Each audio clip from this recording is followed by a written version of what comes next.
Hello guys, मैं रवि नायक आपका स्वागत करता हूँ मेरे नैनीताल की जर्नी के पहले व्लॉग में। और सुनिए, शुरुआत करते हैं करनाल से हम रेलवे स्टेशन से हमने टिकट ली। और टिकट लेने के बाद हम पहुँचने वाले हैं दिल्ली की टिकट इसलिए ली है क्योंकि वहीं से हम नैनीताल की सेकंड ट्रेन लेंगे जिसमें हम नैनीताल जाएंगे। ये हमारी ट्रेन आ गई है काफ़ी देर वेट करने के बाद।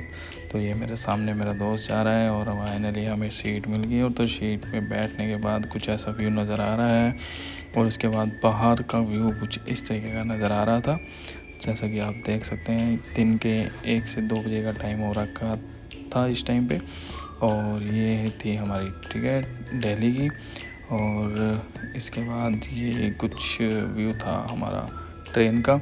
और इसके बाद हम पहुंच जाते हैं दिल्ली में पहुंचने के बाद कुछ देर वेट करने के बाद कुछ खा पी के फिर से हम ले लेते हैं अपनी दूसरी ट्रेन। और दूसरी ट्रेन में बैठने के बाद कुछ इस तरीके से सीट मुझे मिल गई थी। और तो सामने की सीट से मतलब खिड़की वाली सीट मुझे मिल गई थी। तो सामने आप देख सकते हैं कुछ ऐसा काफ़ी अच्छी हवा आ रही थी और उसके बाद व्यू भी अच्छा आ रहा था। हम एक स्टेशन पर रुकते हैं, काफ़ी देर स्टेशन पर रुकने के बाद हमें ये तिरंगा झंडा दिखाई दे रहा है, जय हिंद जय भारत।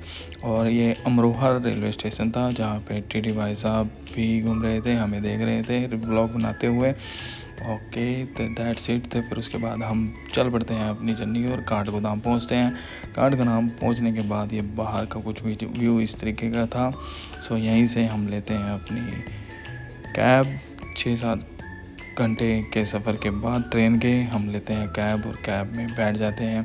और वहाँ पर नीचे से चढ़ाई करते हैं। नीचे से जो ऊपर की ओर जाना था हमें नैनी लेक के पास हमारा स्टे करने का प्लान था। तो ये घुमावदार पहाड़ी थी। तो घूमते हुए हम पहुंचते हैं नैनीताल के रात का कुछ व्यू इस तरीके का था।